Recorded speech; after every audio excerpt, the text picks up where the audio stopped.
despite the methods that they have to use and have to employ to keep their bees healthy, they're striking a balance. Personally, I don't medicate. I can tolerate losing a good portion of my bees every year. And what I do is, in the springtime, I propagate my bees. I'll do splits, I'll collect swarms, and folks, what happens is I get healthier bees.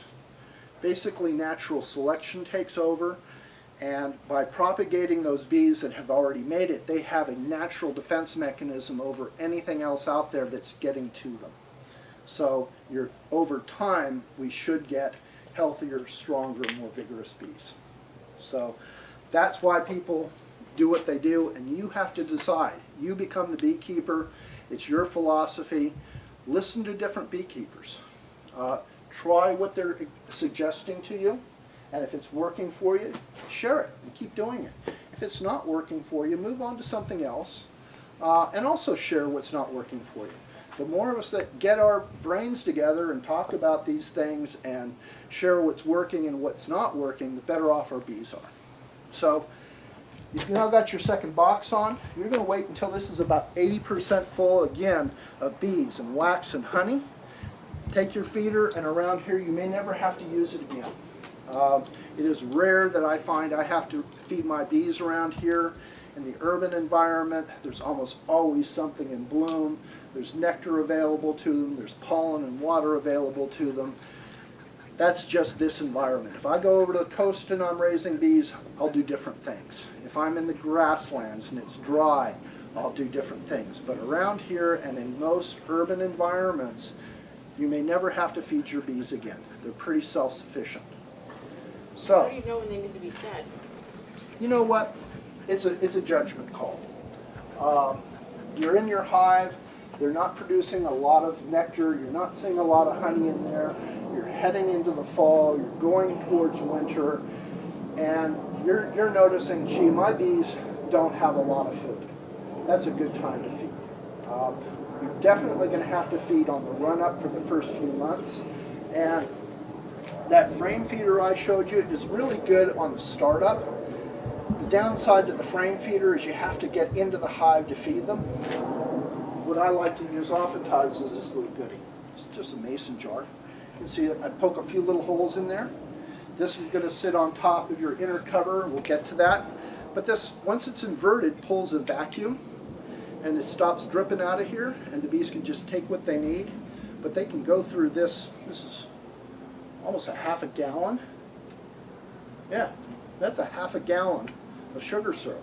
They can go through that in a couple of days. Be careful how much you feed, because it'll also attract ants. And you don't want to overfeed your bees. In the fall, if they don't have enough food on, you might feed for a week or two, give them about 10 pounds of sugar, and then cut them off. Otherwise, you're really messing with their natural cycle. They need to go through a period of dearth about this time of year, or they won't produce winter bees.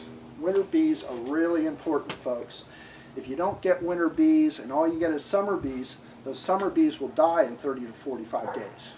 Winter bees tend to last 60 to 90 days, and they're important because in the springtime, you need those bees to be alive to feed new brood. Because the queen, after the summer solstice, starts to slow down laying eggs, and by next month or so, she stops almost altogether. So right now, the brood you're going to see when we go into the hive, they're producing winter bees, and these bees last longer. They're supposed to get the hive through till springtime so that they can then feed the queen and that they can continue on with their natural course of things throughout the year. Then they produce the summer bees, which are better at foraging, and the cycle repeats itself year after year. Yeah. How long does the queen then live? The queen can live up to 5 years, typically 3. Most beekeepers, particularly a commercial beekeeper, will replace their queens at least every spring, some of them twice a year. A young fertile queen, just like humans, is really important because they're better at producing brood. And she needs, at the peak of the summer, to be producing about 2,500 to 3,000 eggs a day. Folks, that's an egg every 3 seconds. She's a busy girl. So a lot of beekeepers will replace them quite often, but they she would is take certainly one the out? longest lived. They would take one out, get rid of her and get another one in. That's right. The beekeeper will go in, find the queen, remove her, and then introduce a new queen that's already fertile. She comes in the mail, and here's an interesting thing, folks. The U.S. Postal Service is required by law, set in, I think, late 1800s, they have to deliver bees. They don't like it. You will be the first to get your mail if you're ordering bees, but by law, the Postal Service must deliver live bees. And chickens. Uh-huh. Chickens as well. Chickens. I didn't know that. Okay. So, you've got 2 boxes full of bees. Now you're ready to start making honey. Don't count on making honey your first year. It's a wonderful thing if you can achieve it, but concentrate your efforts in your first year of beekeeping to getting your population nice and strong. You want 60 to 80,000 bees in this hive towards the end of summer so that they're going to be able to overwinter. You achieved that, you've done really, really good. If things go exceptionally well, you can put on a honey super in the first year. Start with a queen excluder. We have vigorous debates in our bee guild about using queen excluders. Some people say this is a bee excluder. I use one. This device keeps the queen bee from getting up into your honey super and laying eggs. It's not the end of the world if she does. A lot of people won't use this at all. And once she has laid eggs up there, she will naturally move down and the bees will store honey up in your honey super. I don't use one because I don't really want brood in my honey cells, but there's really nothing that wrong with it. So when it comes to a bee excluder, a queen excluder, I use one. And that sits right there. It's designed so the queen can't get through it. She's the biggest bee in the hive and she can't get her thorax through this screen. Then you've got your honey super. Okay. This is just like every other box in your hive. You'll notice I'm using a shallow. I do this because honey is heavy. Honey weighs 11.5 pounds per gallon, and that's compared to water at 8.3. So when this is full of honey, and you have to lift the whole thing off the top of your beehive, it's heavy. It can weigh 60 pounds. You can use a deep. There's nothing that says you can't. But remember, when this thing is full of honey, it can weigh upwards of 150 pounds. That's why beekeepers have bad backs. That's why I personally know a masseuse. Okay? It's therapeutic massage, folks. Once this gets full of honey, your frames are going to look like, I keep this inside for a reason, folks.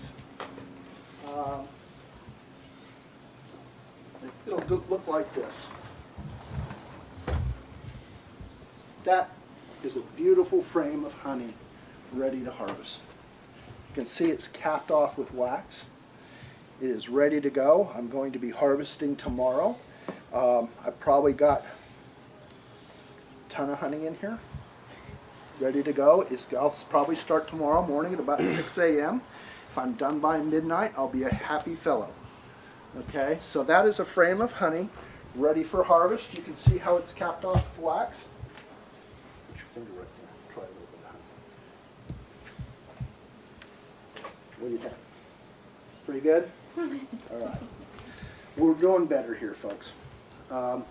Anyway, so this is what the frames are going to look like when they're ready to go. You're going to take this, you're going to use your extracting equipment, which in my case starts with a hot knife. I take the top layer of wax off of this. It exposes the cells. Then it goes inside this extractor. Don't worry, this is a relic from my bottling plant. So this is just for demonstration. This is not what I'm using tomorrow. But inside is a wheel. It's a centrifuge. The frames go in there 10 at a time. Goes round and around. Gravity and centrifugal force does all the work for you. And once the honey is out, you basically let the frames are pretty much going to look like this. I've probably got a better example here. This is a better example, a little cleaner. It's going to look like that, and they can go right back. If you've got a honey flow going on, this can go right back in your beehive. Okay? So this one, I'm going to pass around because it's kind of interesting. This doesn't have honey in it, it has pollen in it. And if you guys, as I pass this around, get the light in there and take a good look in it, you'll see how much pollen is packed in here. And one of the reasons I'm not putting this back on my hive is it's in a condition called being honey or pollen bound. There's no place for the queen to lay her eggs. There's too much pollen in this frame. You can also have a condition known as being honey bound, where they fill it so full, hive gets so full of honey, again the queen cannot have room to lay, and she'll take off, and the hive will not be successful. It'll swarm. So, I want to pass that around. Take a good look down inside those cells. And does that just happen over time? It can happen really fast. Oh, Let me give you an idea how fast it'll happen. In the meantime, this is pollen. Okay, those are pollen pellets. I've got some out front for you guys to try. This is a pollen trap. I put this on a hive. They can fill up this drawer in about a week, brimming with pollen. So imagine how quickly they can fill up those frames. I have one hive out in Portola Valley that will fill up that drawer literally once a week. It's just amazing. And the first thing they do when you put a pollen trap on is they start bringing in more pollen. So it's really something else. So Now, why are you end up with pollen instead of honey? bees need both. Right. Okay, the pollen is their source of protein. It's the building blocks of life. Honey is their source of carbohydrates, so it's their energy source. They need both in order to survive. Different hives are different. Some hives bring in more honey. Other hives will bring in more pollen. And depending on what they're bringing in and what they're, kind of the way they're wired, you can decide what you're going to harvest. Some hives are really heavy propolizers, and you can harvest propolis from them. Propolis isn't a big deal for me. I don't make a whole lot of propolis, so I don't really go after it. Next piece of your beehive is your inner cover. This is designed to keep your outer cover from getting glued down tight. It also has a little handhold here, and this is where your feeder goes. When you're using one of these, you're just going to put it on top of here. And then you put another box on top of that, cover it with your outer cover, and then when you want to see how much they're taking or whether or not they need to be fed again, you're just going to crack that outer cover, look in there, see how much they've taken, and swap out the bottle. You can often do it without ever putting out any of your equipment. And this is what my preferred method. I don't particularly care for the frame feeder because you have to tear the hive down to get to it. Okay, finally you've got your outer cover. This one was designed as a commercial cover, so it's got a hole in it. Not all of them have this hole. It again is a way to feed your hives. If you drive down the Central Valley, it's the same principle, only the commercial guys will use a can, about a 2-gallon can of syrup, and they stack it on top of the hive like that. So as you're going down through the valley, you're looking out at the various crops and you see a beehive. That can you see on top is just a feeder. And it's designed pretty much similar to this. There's just a few little holes in the lid, and it gives the bees access to mostly what they're feeding is high fructose corn syrup. I don't think it's as good for the bees, but it's cheaper. And beekeepers, let me tell you folks, there are easier ways to make money. It's like winemaking. If you want to make a small fortune, start with a large one. Okay? Anyway, so now you got yourself a beehive. You want to get some bees. Most commonly, people will buy a package of bees. Let me find something here real quick. Here we go. In this package, you'll get about 3 pounds of bees, a can of food, and a queen in her own little cage. Okay? This cage has a cork in either end. You can see that one is open. this one is closed. All right? Behind this cork is a candy plug. It's like a little marshmallow. It takes the bees about 3 days to eat through it. So you pull this cork, you're going to put this inside of the beehive. It takes the bees about 3 days to eat through to release that queen. That queen is already fertile. She goes right to work laying eggs.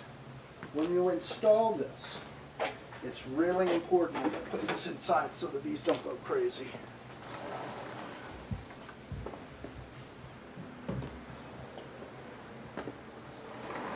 When you install this queen, you're basically going to take a couple of frames and get her in between the two frames. How you position her is really important. You want to make sure that that hole where you pulled that cork is facing upward, and that the screen is not up against your wax, or she may suffocate. She certainly won't be able to communicate with the other bees, and she can't get fed. The hole needs to be up because oftentimes she has a couple of attending bees in here.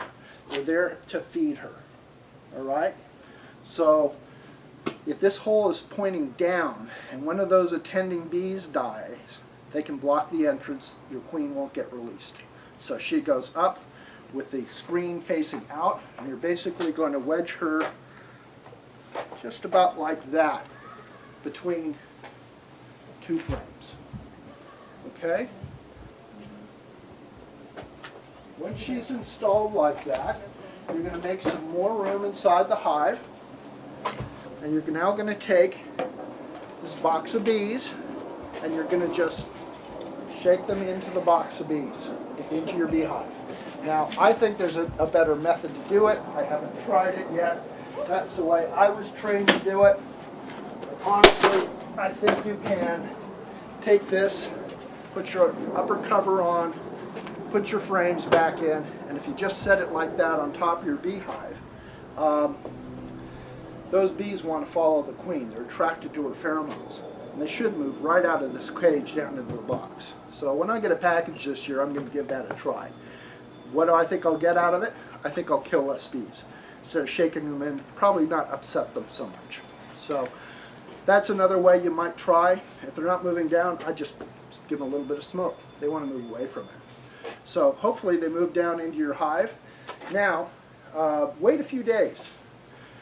After about a week, go in, make sure the queen got released.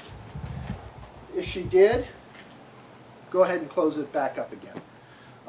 If she didn't and she's still alive, see if you can give her a little bit of help. Pull that other cork out. If she didn't make it, if she's not alive, order a queen. Probably set you back another 10 to 25 bucks. She'll come in the mail and install a new queen. So she should go right to work. After a week, you've verified she's out of the cage. She should already be laying away. Close it up. Wait another couple of weeks. You're now at week 3. At this point, you should be able to go into your hive and see capped brood. Capped brood, there's some. I've got this. Capped brood is going to look like this. These little brown things. It doesn't look at all like honey cappings, but that's larva under there, or actually it's pupa under there. Bees go through several stages. They're an egg for 3 days. They're a larva for 6 days. They're a pupa for 12 days. And the worker bee emerges on day 21, just like clockwork, as an adult bee. So once you can see capped brood inside your hive, you know the queen's there, you know she's busy, let her go do her thing. Don't obsess, this is my recommendation anyway, don't obsess over trying to find your queen. As long as you see evidence that she's active and she's laying, more new beekeepers kill more queens than anything else. So don't go to the extent of trying to dig around because you've got to see the queen. If you see her, that's a good day. Be very gentle. I'm going to show you folks how to do a proper inspection when we get suited up, and it's very important that you go through a very careful procedure so you don't kill your queen. If you do kill her, you're not the first. There's a good chance they'll produce their own new queen, or you just go down and order a new queen. She comes 3 days later, pop her in the hive, you're ready to go. If they do decide to produce their own new queen, it'll take about 16 days for her to emerge. It'll take another 2 weeks for her to become fertile. During that 2 weeks, there's a really good chance you could lose her to a bird, to disease, to injury, to all kinds of things. So if you notice you're queenless, I recommend you go down and order yourself a new queen. The other benefit is you're going to order a queen with known genetic traits. If your queen is out just flying around willy-nilly, she's going to mate about 20 times, and she could mate with bees with undesirable traits. They could be aggressive, they could be poor honey producers. So you can go down, order yourself a nice Carnolian or a nice Italian queen. She should be fine, and you know what her genetic traits are. Who's mating these bees? You know, the biggest maters of bees or producers of bees are up in Oreland, California. There are about 20 or 30 of them, ranging from Oliveris. Oliveris is the one I use the most. So there's a few others up there. Some of them are breeding upwards of 5,000 queens a week. And it is, it's tough work. Timing is everything. You want to do something challenging in beekeeping, raise queens. Good book right here. Where is it?